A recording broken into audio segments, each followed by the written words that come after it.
The future of progressive radio. This is the Dean Obadala Show on Sirius XM Progress 127.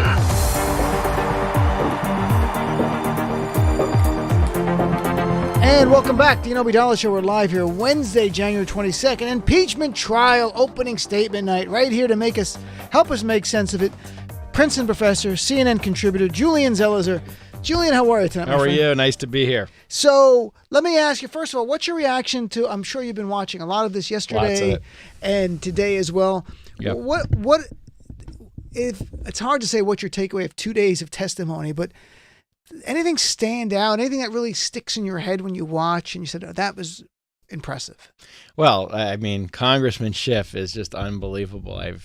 I give a lot of talks. I see people give a lot of talks, but to see someone deal with such dense material over hours and hours in this kind of stage, where every word is parsed, every mistake will be highlighted, it's impressive. And it's also just impressive, even though I have certainly, like you, been following this a lot, and you know the ins and outs, when they put it all together in one big narrative, it's pretty impressive what they found. And my final thing is the PowerPoint style, which is, I didn't even think of it, but it's actually very effective because you see President Trump say exactly what they're accusing him of doing, or you see the documents, and I think it's a effective way to convey what happened. By the way, tonight Fox News is not even carrying now during Tucker Carlson's show any of the trial.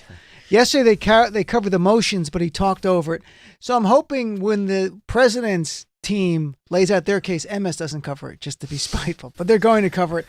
Yesterday I thought Adam Schiff was so masterful in that he used an argument over a motion to make effectively an opening statement in 1 hour and hit on just about everything.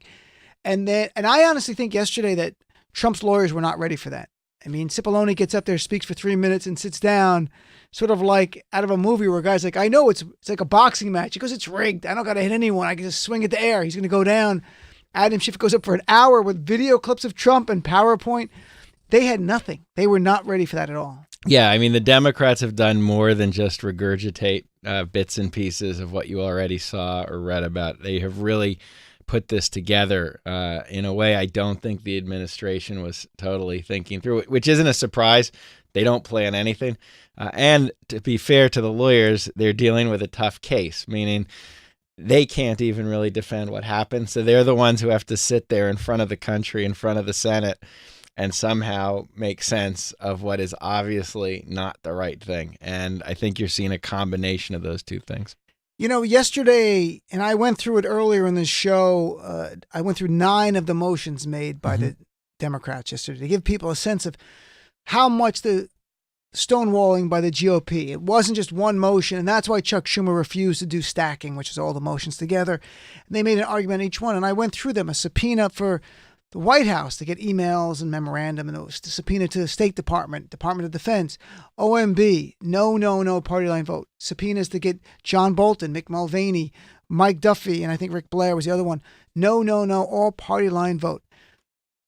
With 70% of Americans in the CNN poll this week saying there should be witnesses, including witnesses not to testify in the House, is there any potential downside you see for some Republican senators for this voting for stonewalling? Sure. I think the stonewalling combined with the effectiveness of the presentation could certainly put some Republicans like a Senator Gardner or Senator Collins in more jeopardy than they need to be. Meaning even if in the end they're going to vote to protect the president, keep him in office, doing it in a way that seems just obviously unfair and obviously trying to protect the president could hurt them with the suburban voters everyone covets so much. But we see this story again and again. I mean, the question always comes, don't Republicans see the kind of harm this will do at some point? And they still do it. So it doesn't seem they care. You know, we talked earlier on the show that it's not like a scenario where I'm going to go like, well, okay, if the Democratic president does this, don't complain. No, if a Democratic president does this, I'm going to call him out. Like, this is not what we should accept as the norm, where the next president's a Democrat, calls up the leader of Mexico and says, investigate my opponent's son so you can help me win an election, or South Korea or Canada or anywhere. That we can't allow this to happen. The Republicans are so readily fine with it, just for the sake of power. Yeah. they'll compromise anything.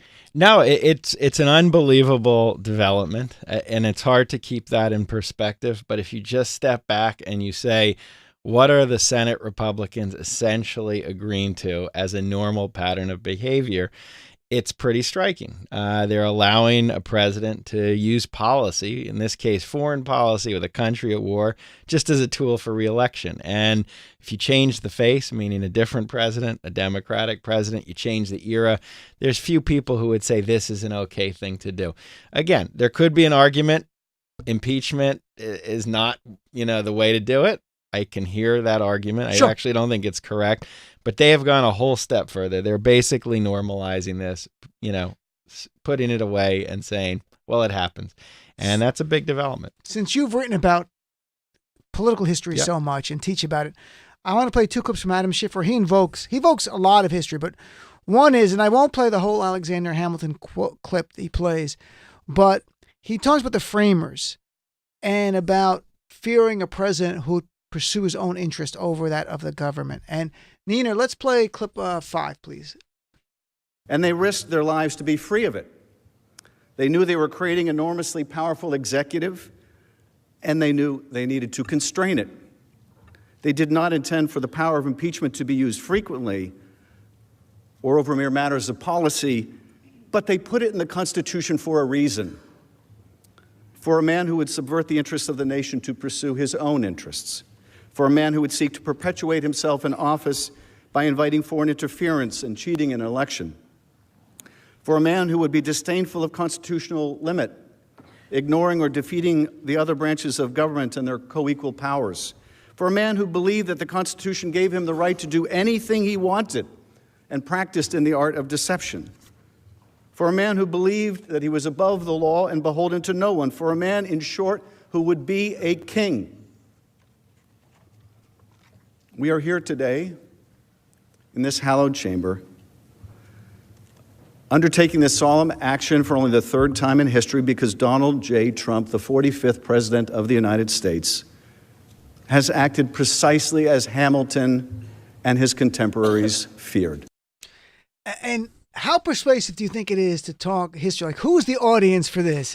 Is it the senators? Do you think potentially some, even if they're not going to vote to remove him, might be like, yeah, this is a good point? I think he has multiple audiences. I think obviously he wants to tell Democrats and those who are already persuaded that this was the right thing to do. And I don't discount the imperative for Democrats to do that. I'm sure there's Democrats who are still nervous, like, was this the right move? And he's saying yes. Then you have independents or moderates or whatever you want to call the small sliver of Republicans who might allow for witnesses. And he's trying to say, at least allow for a fair trial here. And then I think the final thing they're trying to do is burden the Republican with the decision they've made. I really think that's a lot of what Democrats are doing. That, sure, they understand. Congressman Schiff knows the Republicans will keep him in office. They know they probably won't get witnesses. But they want to make it clear to the public that this is what the Republicans are doing. That was why Pelosi delayed. And I think that's why they're making such an overwhelming case right now. So when that vote comes, the country watches and the Republicans are saddled with that. And I want to play another clip near the closing of his 2-hour opening today. They're doing opening all days, but the first block was 2 hours. And in this case, he invokes George Washington. And there's actually a little emotion in the voice of Adam Schiff. You can hear it in this part, but he invokes Thomas Jefferson and George Washington, or Thomas Paine and George Washington. Here's clip number 12, please, Nina. As George Washington and his troops retreated across the Delaware River in early December 1776, they were read the words of Thomas Paine published that month in his pamphlet, The American Crisis. These are the times to try men's souls. The summer soldier and the sunshine patriot will in this crisis shrink from the service of their country.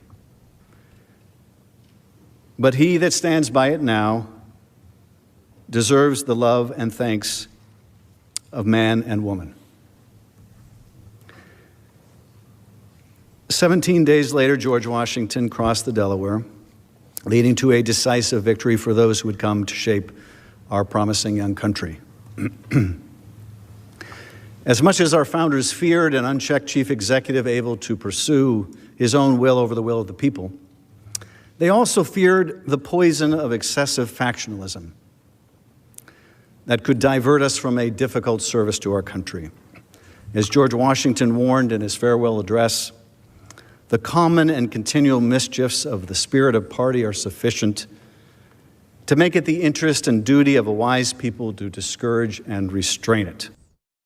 So it was great. He cites Thomas Paine and George Washington, and this moment was near the end of his 2-hour.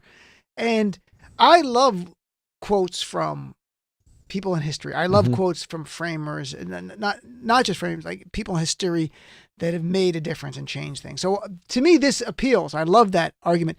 And also he's making the argument subtly about hyperpartisanship and how George Washington, without calling the Republicans out, sort of like Joe Nadler said to himself last night, but slightly over the top to the senators, saying, I think you're complicit, or if you vote for this. I'm like, that's good on talk radio. That's good here on MS, but this was more hollowed, even though Jay Sekulow and Cipollone lied. But what about this, the idea of invoking George Washington and Thomas Jefferson? I mean, a lot of these senators seem to take on, the longer they're there, they seem to have a sense of history. I don't know why. Maybe that's just the way the media portrays it or not. But I get a sense they do have. I've interviewed Sherrod Brown, a long interview about his book, about everyone who sat at the same desk. He's at desk 88.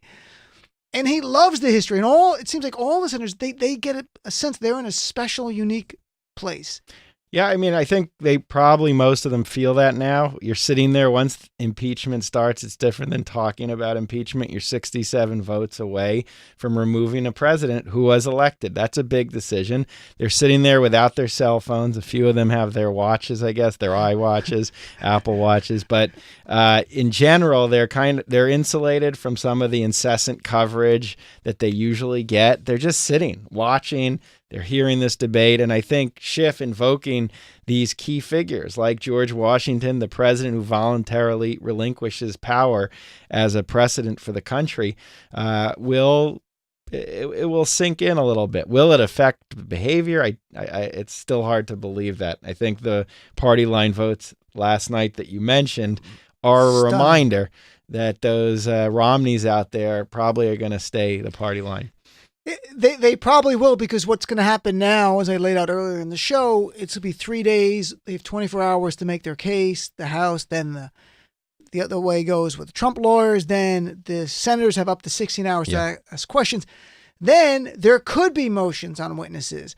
And it could simply be framed as, do you want it? The first one, there's no guarantee it's going to be witness by witness. That got shot down yesterday.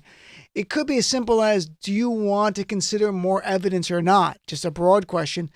And if they vote the same way, or just a majority, it's done. It's over. We go to deliberations and we're done. There's a day vote or two later. It's done. And those 4 senators who are sitting there anxiously wanting to get back on the campaign trail, are off on an airplane to Iowa. As soon as the deliberation's done. Now, what about Schiff made a really good argument on high crimes and misdemeanors. And I think Cipollone and maybe Sekulow, but certainly Dershowitz will make that case about high crimes and misdemeanors. That is much more of an academic kind of argument to people. What's a high crime and misdemeanor? And it's so funny to see some of the Republicans say things. No one alleged he committed any high crime or a misdemeanor, and they're saying literally misdemeanor, public intoxication's a misdemeanor. You can remove a president for that kind of thing, or for, harassing phone calls would be a misdemeanor.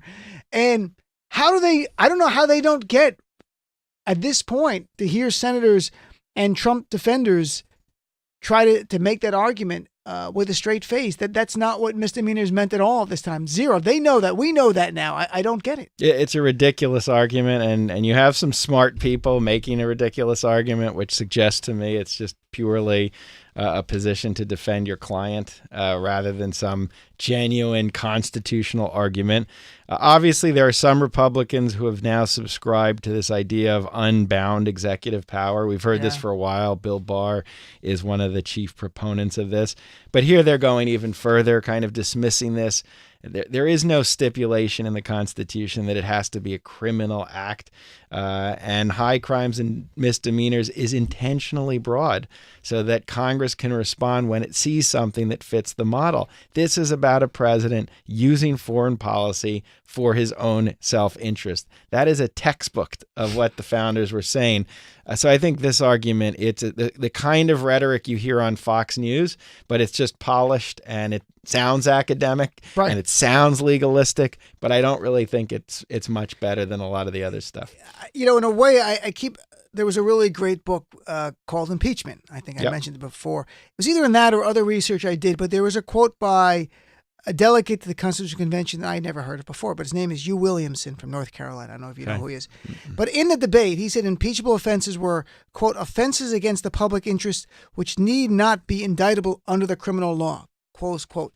I mean, that's it. It's done. I mean, you've got one of the delegates, one of the framers of the Constitution from North Carolina, who, from what I read, he was a respected guy, saying it doesn't have to be. And there's some really great stuff in the Nixon inquiry staff report, which touched on this very same thing.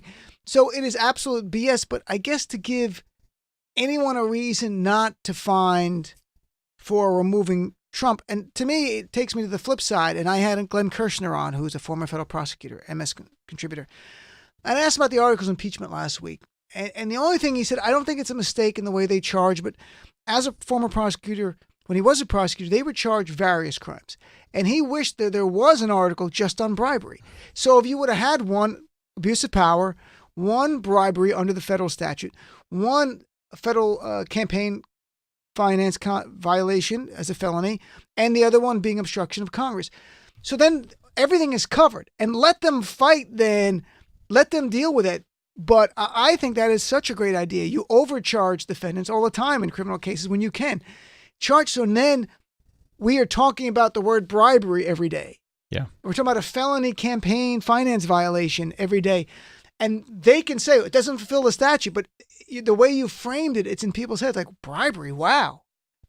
I think that was a really good point. And for a while they were actually using the term, and I'm not sure exactly why they went away from it. I mean, the cynic would say, well, even if they overcharged, they probably weren't overcharging. Right. It's all there. But B, there would be another kind of argument. This is just a response to this formulation. If you had a broad set of accusations, including explicit criminal violations, there'd be some other justification. That's the Democratic myth, that there's some set of arguments where you'd finally get the Republicans, and the power of the Republican political rhetoric is they'll just move somewhere else and frame the argument in a way that helps them. Lawrence Tribe, the con law professor from Harvard Law, was advising them. And he said publicly, and we were also DMing because I was trying to get him on. He'd been on once before, and we kept in touch here and there. And he may have said to me in a tweet, but he definitely said it publicly in a DM, that the concern was that it would not fulfill all the elements of bribery under the law at the time of the draft of high crimes and misdemeanors. It was treason, bribery, high crimes, and misdemeanor. So they were being so technical. Right. The Republicans never would have done worry that. about that. Oh my God. Right. They would have been a one. And I think there should have been one count for bribery because there's a good faith basis to allege that. The elements were there. And I think it would have passed the House and Trump would have been impeached on 4 articles. And right now we'd have 4 articles and you have all these experts on bribery testifying now. This would have been great. Yeah. Well, look, to be fair, they have a pretty powerful case, the Democrats, and they have a lot of evidence. They have video of the president saying exactly what he is now saying he didn't do. And they have clear abuse of power. This is not what we want from presidents. This is the kind of danger you worry about. When you said we have video of the president doing, you mean today in Davos? Yes. Let's play this. Nina, Yes. this is just to remind people, just to get people angry again. Trump bragging. Lest we you got think all the he's evidence. not obstructing. Right. If you didn't think Here's a Trump was reminder. obstructing, he is in Davos between calling Nadler a sleazebag and calling Adam Schiff Shifty Schiff and dismissing the 11 soldiers who got hurt, saying they just had headaches, was bragging about keeping essentially the materials from the House Democrats. Clip number 2, short clip. We're doing very well. I got to watch enough. I thought our team did a very good job. But honestly, we have all the material. They don't have the material. So, Right. I mean, it's like, do we Article have them 2, yet? right there. Games. I like the whole thing. I love the Trumpers like, you need Hunter Biden. What does Trump obstructing Congress and Hunter Biden? There's no connection. The guy obstructed Congress. I can see the Article 1 argument about it. It's not based in reality, but I want to play one other clip because you are a student of history. You write about it, about Adam Schiff talking about high crimes and misdemeanors and quoting Alexander Hamilton, who's really coming to his own thanks to the Broadway show now. So he's quoted so much more. It's so much authoritative when people quote Hamilton. This is on high crimes and misdemeanors. It's clip number 8, please. Impeachment and removal of a duly elected president was not intended for policy disputes or poor administration of the state. Instead, the framers had in mind the most serious of offenses, those against the public itself. Hamilton explained that impeachment was not designed to cover only statutory or common law crimes, but instead crimes against the body politic. Hamilton wrote, "The subjects of its jurisdiction are those offenses which proceed from the misconduct of public men, or in other words, from the abuse or violation of some public trust.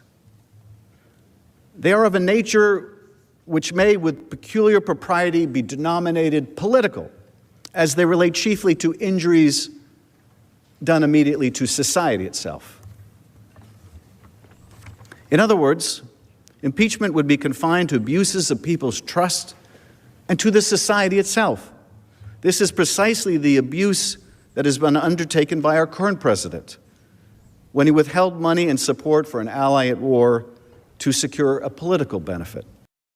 And, you know, it's interesting. We've talked about Trump saying he can shoot someone on Fifth Avenue. If Donald Trump just went and shot someone on Fifth Avenue for fun, I don't know if that would be impeachable. If he shot someone to help his campaign, because when you look at the actual, I'm not kidding in a way, when you look at Alexander Hamilton, and I'm looking at that from Federalist Paper 65, for those following along at home on the Federalist Papers, turn to Federalist 65, where he talked about the misconduct of public men and their abuse or violation of some public trust. The Nixon Inquiry staff report went through all the history there and talked about the damage had to be official power, neglect or duty. And they talked about, you know, high crimes and misdemeanors. They didn't make that term up. It was in British common law since the 1300s. There's a whole body of law defining it. And it always came down to 3 areas. That's according to the Nixon Inquiry staff report. One of them being employing the power of the office for an improper purpose or for personal gain. This fits squarely in that. So that's what I'm not even kidding. I honestly think if Trump committed a private crime, which is shooting someone because he hated somebody, like Aaron Burr killed Alexander Hamilton, would he be impeached for that if it's not something to do with the state? Yeah, he probably would. I mean, it's hard to imagine that scenario happens and everyone's like, okay, because you want to impeach him so you can put him in prison if he's right. You have to impeach killed someone. But Aaron Burr wasn't impeached. Yeah, I mean, is that correct? I think he would have to be impeached before he is then subject to legal, based on what the Justice Department subscribes to. For the president. Yeah. That said, I think what Schiff is also trying to distinguish, and it's important, is that this is not a partisan mechanism, meaning it doesn't become a tool to get rid of a president one party doesn't like their policies or their person. This is more serious than that. So I think with that quote, he's trying to distinguish what Democrats are doing from what Republicans might accuse them of doing, basically a partisan coup. And that is an important distinction. And I think Democrats, most of them, I think down deep when the cameras are off, would believe they are doing this for the right reasons. Democrats. Yeah. I agree. And I think they're probably... And they don't want to do this. A lot of them don't want to do this. It's sure. not partisan. It's the opposite. Well, I mean, politics... Uncertainty for someone could result in them not being reelected. They understand that. They're going into a place where it might not be supported. We'll talk about polls in a minute. But, you know, the Republicans, I could see some Republicans in good faith going, but they're not articulating this. I am really troubled by what Trump did. It was absolutely wrong. But I do not think we should remove a sitting president and have him the first removed. I think the voters can do that in a few months, and that's their choice. That would be a fair, intellectually honest argument. Instead of this other thing we're seeing from them. I mean, George Mason, one of the founding framers of the Constitution, said, "No point is of more importance than the right of impeachment should be continued." He said, "Shall any man be above justice?" was such a big, important point. And since you can't indict a president under DOJ policy, the only thing you can do is impeach him. Right. And if you can't impeach him, he is a king. You've made him a king as long as he's in office. No, that's exactly right. And that's the nub of the argument that they are making. And they're trying to show the distinction between what President Trump is doing and some of the other, not illegal things, sure, but bad things that we know politicians do. Politics matters when foreign policy is being made. And presidents, Republicans and Democrats, none of them are pristine. And so the Democrats have to then say, well, this is even worse than some of the things we think. This is really different. And that's the case they're trying to make. I think they've done a pretty effective job, to be honest. I don't know if it'll work, but that's what they're doing. Let's take a break. We're going to come back and talk a little bit about the new polls on impeachment and what they're showing. Be right back after this Dean Obeidallah Show. Dean Obeidallah Show on Sirius XM Progress 127.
You're listening to the Dean Obeidallah Show on Sirius XM's Progress. And welcome back. Julian Zelizer is here from CNN. I'm Dean Obeidallah, of course. So let's talk about the impeachment poll. But I want to get to 2020 because in less than 2 weeks, in 3 weeks from yesterday, we're going to have a New Hampshire primary. In 2 weeks from Monday, past Monday, a couple of days ago, we already have Iowa. Yeah. We'll be looking at Nevada already and on our way to South Carolina and then Super Tuesday. But new CNN poll Monday, 51% of Americans support impeachment and removal of Trump, the highest ever in a CNN poll. Opposition has slid down to 45%. There's different polls having different numbers around there. You see some it's gone down or not. But using the same polling service, are you surprised it creeped up to this number? Yeah, it's very high. It floats between 45% and 51%. One thing that's obviously surprising is it's moving up when you hear public opinion doesn't change, everyone's polarized. It's having an effect. And this is just a high number for an incumbent president who has total party support, an economy we can definitely debate how good it is, but at least the basic unemployment number is pretty decent. And here he is. Half the country thinks he should be removed. I'm looking at the numbers for Nixon in June of 1974, which is 2 months before he resigns. 44% of the public thought he should be removed from office. It will be 57% at the very end after he has to turn the tapes over. So until really the end, we're talking 44%. Now we're talking 51%, and that's been a steady number for a while. it's incredible to have a president with that perception. And that does show this impeachment process has had an impact on this president. It's false to say everything's working, he's insulated, this is useless. Trump loves the Rasmussen poll, the daily tracking, because it oversamples Republicans. And a week ago, about 8 days ago, he tweeted 51% approval rating, and he was. Since then, every day since the swearing in, the pomp and circumstance, he has slid down. He has a net loss, when you take approve and disapprove and swing them around, of 11 points in 8 days. In his favorite poll, his approval rating now, I was just looking for the numbers quickly if I could find them. I think he's at 45% approval on that one. He had been at 51%. So he was above.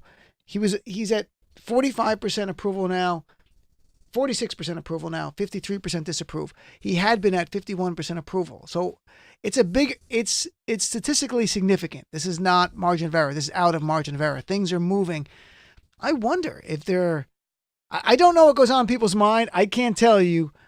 But it seems to be having an impact. That's all I can say. Sure, it's saddled him. It's one on the kind of positive or proactive side. It saddled him with an image of corruption and a president who abuses power.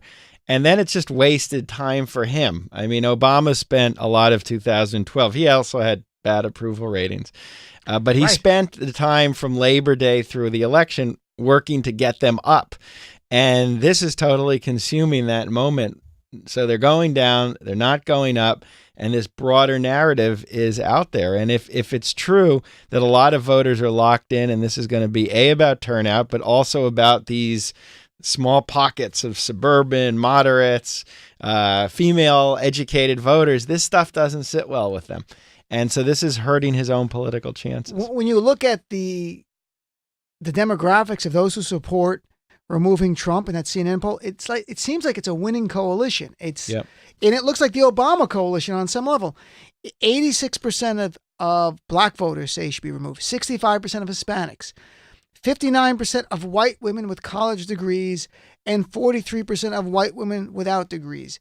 The only group that's really on his side, 33% of white men, only that amount support removal right now. So of women, it's around 50% overall, but 59% of white women with college degrees.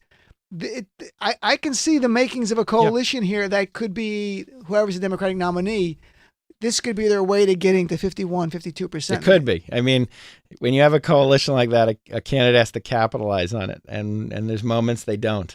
But yes, I think the polls on him, impeachment and removal, are pretty similar to polls you saw in 2018 about who was responsible for the turnover in the House. And it's a pretty consistent coalition against Trump. And I don't think this helps him at all. This only solidifies these impressions about why he's not a president who should retain power.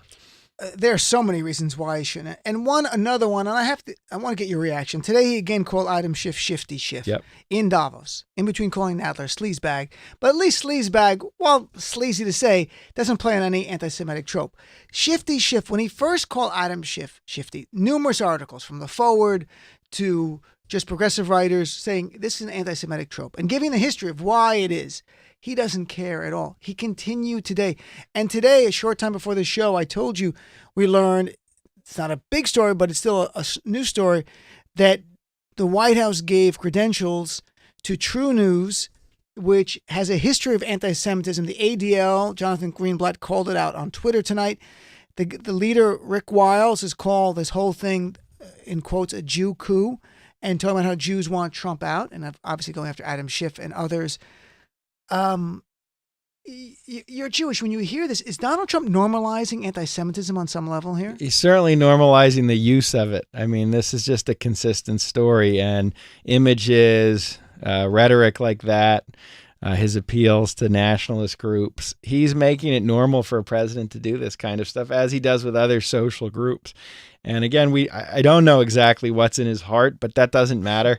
What I'm focused on is what he says. And whether he does it maliciously, meaning these are his feelings and he's fomenting it, or whether he does it for crass political calculations. This will help me get my support either way is horrendous. But the moment I heard shifty Schiff, and through today, I can't imagine he's not trying to invoke he's going to know. I'm sure his daughter, who's Jewish, and Jared would have said, hey. And he's been called on it. So if he does it once and he's called on, he stops, that's one thing. Not good, but it's one thing. But he keeps coming back to it, as he does with other rhetoric like this. So he understands what's going on. It's interesting when you say that, like, remember the chanting at his one event in the summer about send her back, about Ilhan Omar. And then they got so much pushback that it seemed to confuse him, but it touched him, because he is not at any rally that we've seen him even get to them, because if he brings them up, he knows they're going to start chanting send her back. Right. So he's made a choice for whatever bizarre reason, but to continue to do this. And now we're reading in the news, we saw last week and now more this week, to expand his Muslim ban. They call it a travel ban, I call it a Muslim ban, to countries that some are not Muslim majority, have Muslim size population, but from the countries that are rumored, and I don't know if it's definite, we'll see, they seem to be all majority brown and black countries at the very least. And again, this is Trump from the playbook of 2016, now using policy, not just rhetoric, to excite a base that is nativist, that is white supremacist, everywhere from scared to really just out white supremacists in between. I think we're going to see that again. It's a big difference. It's not the same as 2016 for the reason you said. Now he has presidential power behind him. So he can affect huge changes in policy. When he says this as president rather than candidate, it has a totally different effect. I mean, the weight he brings to that here internationally is immense. And so it's dangerous stuff, this fusion that can take place. It's like the other merging of presidential power in the election on foreign policy. This is also doubly dangerous from 2016.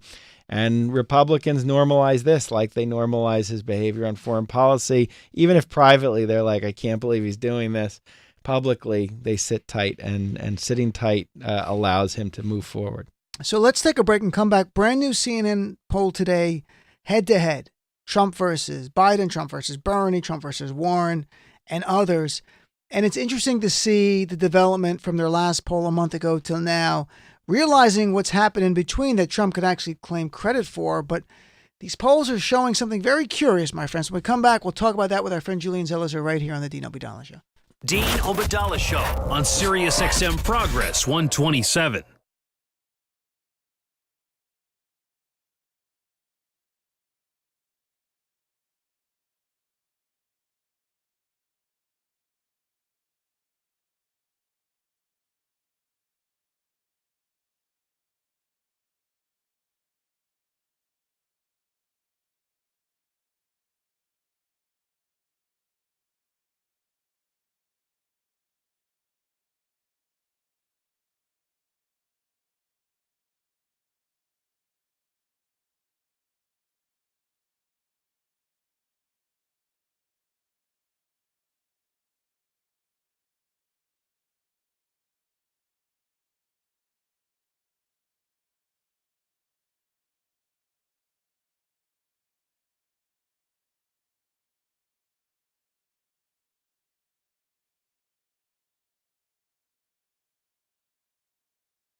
You're listening to the Dean Obeidallah Show on Sirius XM's Progress.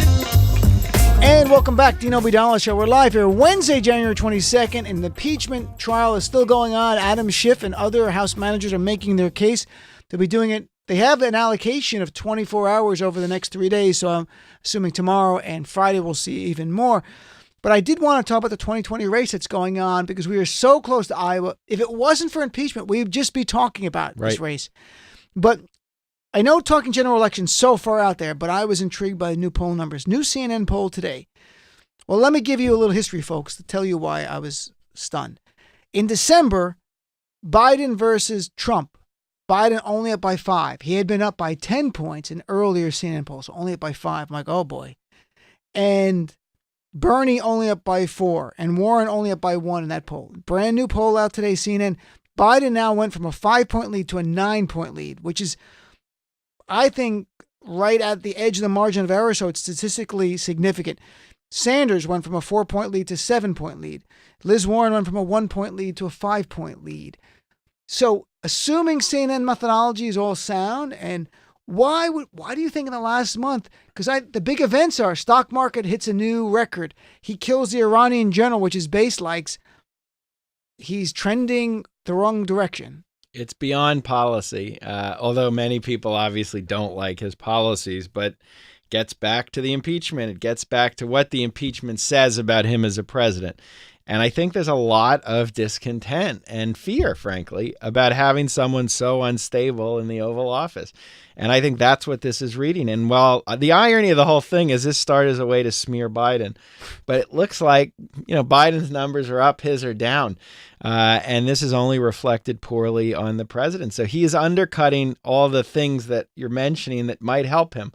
Whether it's killing a military leader or the economy, this is the story. Right. Trump as president, whether it's being impeached, whether it's the tweets, and you can't get away from that, and it's hurting him.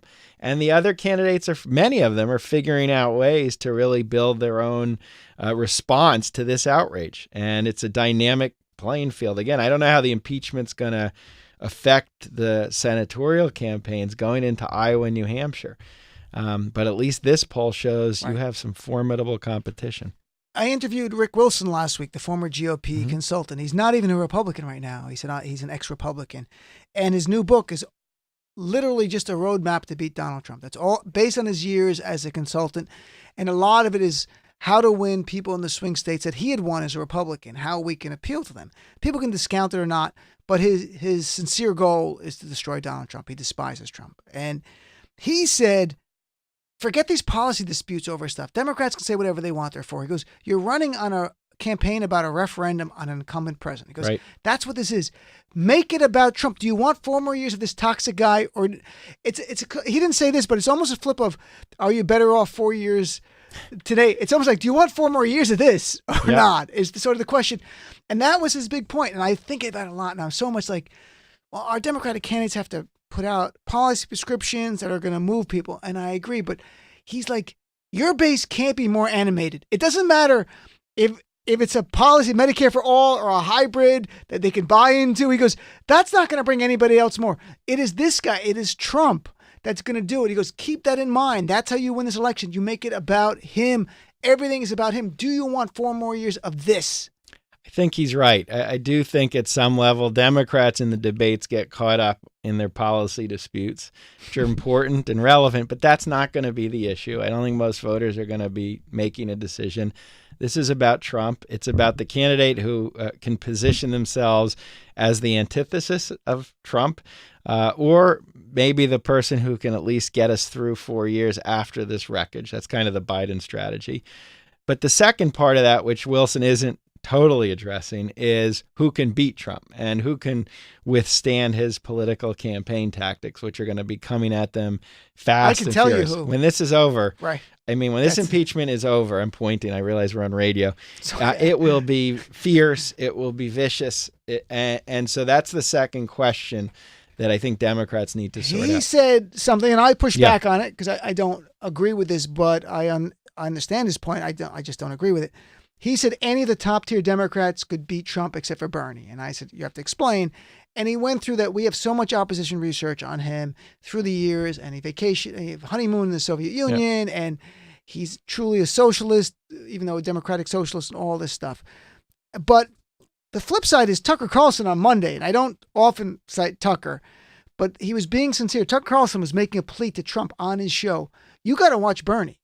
He goes, because he is reaching out with his message to students who have debt, workers who have not gotten raises.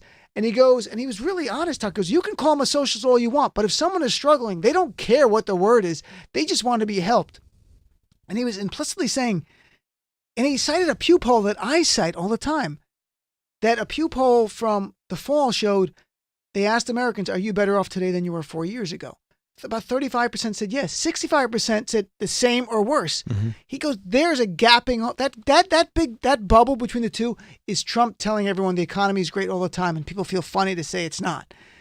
Tucker is actually correct that a candidate, if it's Bernie or Liz Warren or Biden, who can make the argument to those people, can win. And I think the social label can be a struggle, but is it too late for Bernie to try to redefine what that might be? I don't know. I'm on the fence, meaning there's part of me, historian, who looks at him and says, how much of a risk are Democrats willing to take? Because there will be a million talking points to scare a lot of voters that they will need, middle-class voters who might be scared off by some of what he does. On the other hand, what do you need to beat this incumbent? It's a candidate who can really mobilize supporters through thick and thin, right, and excite people in a way that will make sure come election day, all these swing states, the vote totals are very high. And he shows he has the capacity to do that. He also has a kind of clarity, which he always is able to come back to about what he believes in, his basic principles, that I think can be very effective against Donald Trump. I made that point that he clearly has a passionate base. And what Rick went back to, and again, Rick just wants to win. It's not like he cares. He likes Liz Warren a lot, even though he's not that progressive. He likes her views a lot. And they're not that far apart, to be frank. They're pretty close. He said, you don't need that person because your base, he said, he writes in his book, effing hates Trump. I mean, he goes, your base hates Trump so much. There's nothing more you can do. And I was thinking about that. I'm like, and I did a whole monologue on my show. I'm like, I don't need the candidate to be perfect. I don't need a Democrat to be Medicare for all or a hybrid public option to buy and to get me to come out and vote. I'm going to support them. And so much of it is that I don't have the privilege, being Muslim, to go, I need a perfect candidate. No, I need this guy out of office. He is an existential threat to my community that he wanted to ban anyone who's not here who's Muslim. Who knows what he does in the second term? I mean, I have no clue. There's no limits to this guy. Yeah, I mean, they hated him in 2016. The obvious difference is this time he's the default winner. Right. I mean, you have to beat him, as opposed to in 2016, people thought Hillary Clinton would win.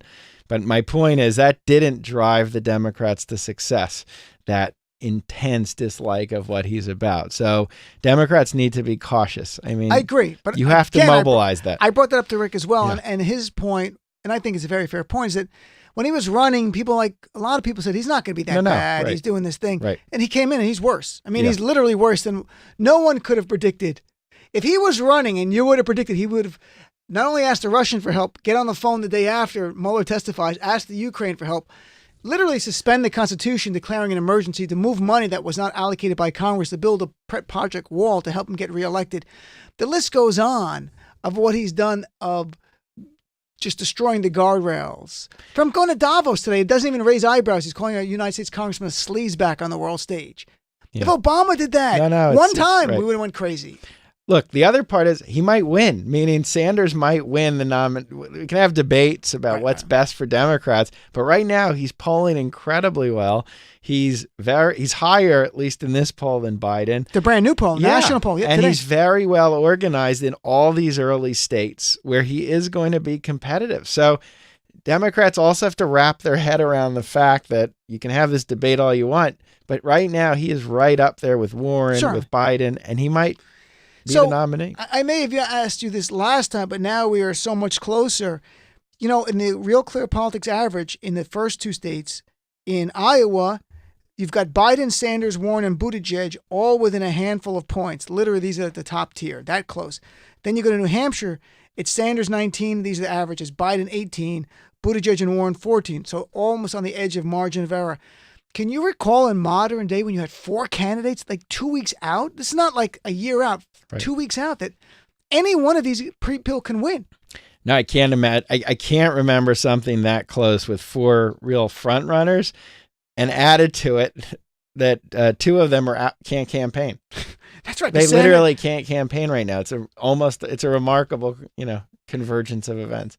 And also add to that, you've got Bloomberg spending money like On ads everywhere else. ridiculous, unbelievable amounts of money he's And spending. Steyer too, but Bloomberg seems to be getting Yeah. a little bit more traction right now nationally, but Steyer doing well in Nevada and in South Carolina because he's shrewd guy. He picked the right places to advertise. Yeah. So, all right, Nina, we'll take a quick break. Come right back for the last few minutes here with our friend Julian Zelizer on the Dean Obeidallah Show. Dean Obeidallah Show on Sirius XM Progress 127.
The Dean Obeidallah Show on Sirius XM Progress 127.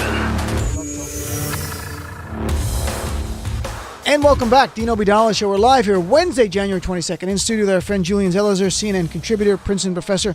So, yesterday we touched on slightly, I'm not trying to get too deep into this because it's just a minefield, folks, I know it, but Hillary Clinton talking about the Bernie bros, which is all true, and that was a real experience, and she backed it up today. But when asked yesterday, in an interview reported yesterday, would you support the nominee? She said, well, we're not there yet, and people went crazy. Well, today she said very clearly, I will do whatever I can to support our nominee. So I think that is great. That's all I want to focus on.